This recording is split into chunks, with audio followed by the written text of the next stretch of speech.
tuned into Recovery TV, the voice of hope, with your host, John J. Tassoni Jr. Discussions and information on addiction and mental health issues. Now, here's John and today's guest. Welcome to another edition of Recovery TV, and I'm your host, John Tassoni. Today we're going to talk about gambling. Gambling. And my guest today is Desiree Soto from PGS, which is incorporated with the Rhode Island State Lottery. So Desiree, welcome and thank you for joining us today. Thank you for having me. So why don't you go a little bit about what you do at the lottery? So what we do is provide a referral source to other providers within the community. So when you call the Problem Gambling Helpline, a warm transfer has happened to our network. And when that happens, then they'll speak to someone with lived experience who can kind of guide the individual to see if they need treatment services. And then the call will come through me. We'll do an assessment on the individual and then transfer them to a provider who can better meet their needs. So we have services all throughout Rhode Island, so we can do telehealth therapy, individual in-person therapy, family therapy, all sorts of services that we have. So every call goes through you? Through John first at the helpline, and then and then they'll come through me or they'll go directly to one of our providers depending on what their needs are. So we can do an assessment, a screening to see who might be best fit for that person and their needs. Now, a lot of people are talking about gambling. And you can get the app now, sit on your couch and gamble.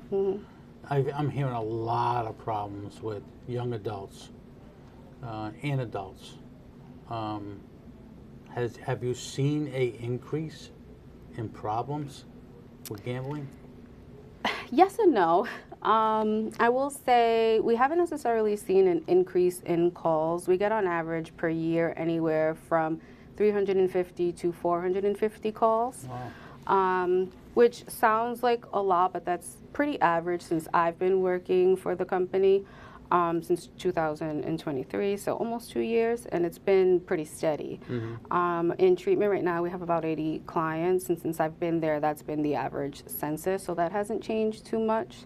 I will say after the holidays, that does tend to get it does pick up a little bit more with New Year's resolutions and things like that, where people do decide that they're ready to get some help. So it varies. It kind of just depends on the time of year and what's going on in people's lives. So I wouldn't say we've seen an increase, but you know, research does show. Have you seen an increase in financial issues? Meaning, you know, could be $5,000 in issues, or it could be $100,000 in issues. Have you seen that grow? No, I think that varies as well. That depends on the individual. That can be anywhere from betting $100 a day to $100,000 a day, and that varies from age to demographics. It really just depends, to be honest. So, you know, I'm a big sports guy, so every time I go home, I don't turn on Oprah or anything like that. I'm on, you know, Sports Center and other sporting things. But every other commercial now is about gambling. And how do you combat that as someone who's the head of an organization that gives people help, gives them treatment, but it's every ad on these sports channels, and now they're even moving into a Fox on Sunday afternoons with the football, golf, everything. Yeah. How do you control that messaging? How do you get it out to the public? It's very difficult, I will say that, but we have been working with stakeholders to try to get the message out of responsible gambling practices, whether it be through television, trying to figure out what might be the best way to resonate with that age demographic. As we know, with sports betting specifically, the age 18 to 35 is pretty prevalent.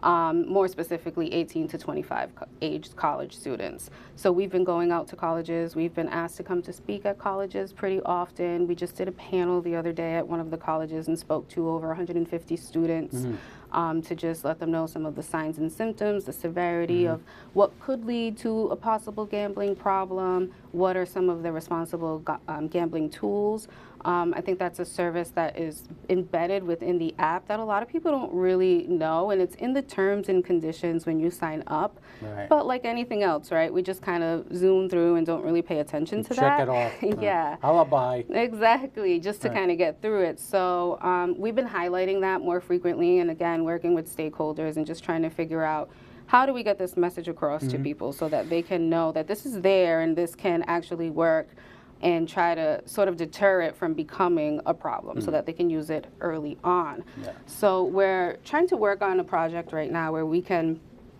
go to the source, right? We have to speak the language of this demographic. I know I'm a little closer to that age, but I don't speak Gen Z language. So we're trying to figure out what is the best way to do that.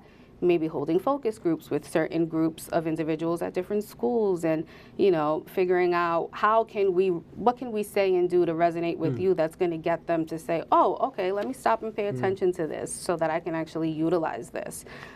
Utilizing the podcast with Victor Baez. We've actually worked with him several times and gotten messaging out that way, because we have to speak their language in order to get people to understand what it is that we're trying to say. What about demographics?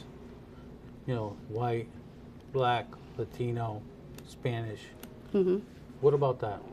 So research will say that it is the demographic varies, and that it's minorities and people of color and things like that that have the most problem with gambling. But I will say, when it comes to our treatment and the people that we're getting are mostly Caucasian males, 18 to 35.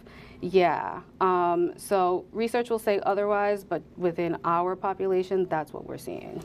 A lot of people, when you walk through the casino, a lot of Chinese individuals are at the slot machines or the tables. Are you seeing a rise in that demographic or no?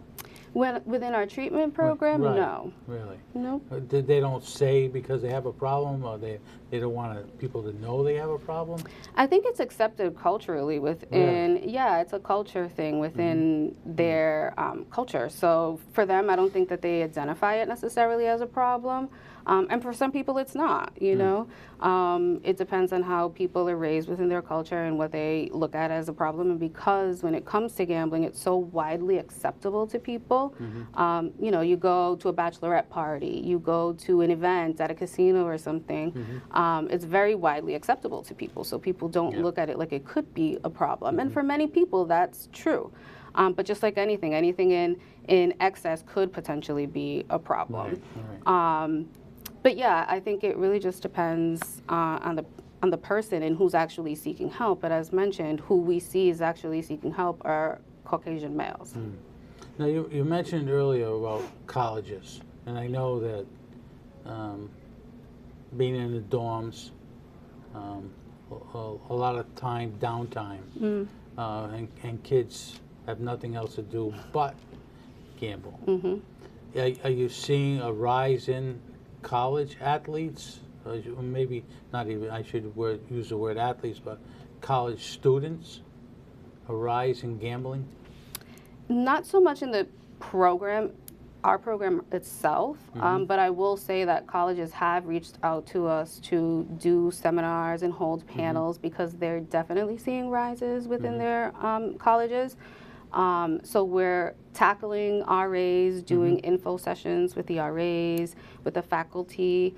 We actually have some meetings scheduled within the upcoming weeks to meet with the RAs, meet with certain faculty, and in classes as well, to be able to, again, talk about signs and symptoms. What does this look like? And kind of push the RG tools as well early on, so that individuals know that, this could be a problem for you. Not that it will be, but here's what you can use so that you can kind of deter that in the event that, you feel that maybe you could go that route. We're going to take a break, but I want to talk about what tools you have in your toolbox. You're watching Recovery TV, and I'm your host, Sean Tassone. We'll be right back after these messages with Desiree. Now, back to Recovery TV with your host, John J. Tassone Jr. Recovery TV is made possible by our supporting sponsors and our title sponsor, AdCare. Now, here's John and today's guest. Welcome back to Recovery TV, and I'm your host, Sean Tassoni. We're here with Desiree Soto of the Rhode Island State Lottery, and we're talking about gambling today, which has become an habitual problem in the state of Rhode Island. Now that we can do iGaming on your couch, you can gamble on your couch, you can go to either Twin River, Bally's, or Tiverton, or Lincoln, and get the app, put it on your phone, go on your couch, and you can gamble. It's great. It's great. Right, Desiree? It's great. So I want to talk a little bit about your toolbox. We had talked a little bit at the end of the first segment about your toolbox. So what kind of tools do you have in your toolbox? So on the apps, they have time limits that you can set within that app, how long you want to play for, and it'll pop up an alert. There's also money limits that people can put on there. If they know maybe they want to spend only $100 a day, it'll stop them once they hit that limit. Those are what we mean when we say responsible gaming tools or gambling tools, is to be able to kind of hold themselves accountable to some degree. And then we also have the self-exclusion for the casinos as well, where you're essentially banning yourself from going to the casino for X amount of time, whether it be a year or 5 years. You have to do that in person, but we offer a service within our facility where you can call John on the hotline, and we can do that over the phone with us. We do need a copy of the individual's ID, and they have to sign the form, so they will come to the office and we can assist with that, and then we'll take care of it where they don't have to go to the casino to do that, as that could be triggering for some individuals when they're trying to exclude. So we will help with that. We do have a little tutorial on our website, problemgamblingservices.com, where it shows how to use some of those tools within those apps. And I believe for iGaming, they have services like that as well. And if they don't, they will be coming soon, because it is a fairly new service, the iGaming. Yeah. Now, the exclusion issue, is it the casino that decides that, or is it the individual or the therapy that the individual's in to say, listen, John, you need to exclude. You need to stay out of that casino. If not, you're going to get yourself in trouble. How does that work? It's the individual. It's self-determination. We can always suggest it, but it is the individual's. It's all voluntary. It's what the person wants. We'll never tell someone that they have to exclude from the casino, because it's their prerogative what they want to do. We may say, you want to consider this to kind of help you stay in line if this is something that you want to do. But ultimately, it is that individual's decision, what they want to do. Suppose this individual, John, we'll use the word John, has to go to court for some whatever reason. Can the court put through a determination, say, you cannot no longer go to the casino? That is a good question. I'm not sure that the court can. I know that the casino can ban people from coming in if they would like to, depending on it, how the individual is behaving within the facility. So, I guess in some sense, maybe they can if they were to put a trespassing type of order on someone, and that would be sort of a court thing. But I don't know that the court can do that per se. I'm not exactly 100% sure, to be honest, on that. Now, you take care of individuals who are 18 and above, correct? Yes, yeah. Is there any type of service for 18 and below? Not right now, not within Rhode Island, no. And gaming is the other issue that is of a concern. And we've had a call recently where, parents have called and said, my young 11-year-old son racked up X amount of money on my card playing games. So that's something that we are also looking into, trying to figure out how can we offer services for children essentially at some point. But right now, we need providers. That's one of the big things that we need to be able to help this population that have gambling problems. Right. So working in the school has been helpful in kind of, again, messaging is the big thing, spreading some of that information to people who are newly graduating college to say, hey, gambling is also part of addiction. Here's some information on that. You might want to look into this if this is a service that you would be wanting to offer when you finish school for social workers and people who are doing therapy, because this is a whole population of individuals, and this is fairly new to the world, that people need to kind of gain some insight and information and learn how to treat this population, because people who are suffering from this illness, because it is an illness, you know, they want people with lived experience who can really understand them and what they're going through. So peer services are something that we also offer, but not a lot of people want to do that. What is that? What's peer service? A peer service is someone that has lived experience, someone who can identify and empathize on a completely different level than just therapy, someone who actually knows what it's like to be in their shoes and has been there, done that, so to speak. Right. And typically in this field, that's what someone wants, someone who can really understand how difficult this can really get. Because most times when people are seeking treatment, it's sort of like in the addiction world when they're in rock bottom already, right? When their finances are just like shot through the roof and they really, or their family is threatening to leave them or disown them and that, so to speak. That's usually when they're seeking treatment because they've realized their life is out of control and they need help, you know. No, you were talking a little bit earlier about providers and getting providers to get people certified. Is that something that the conversations that you're having with providers that they're willing to do, number one? Number two, can they bill for that service?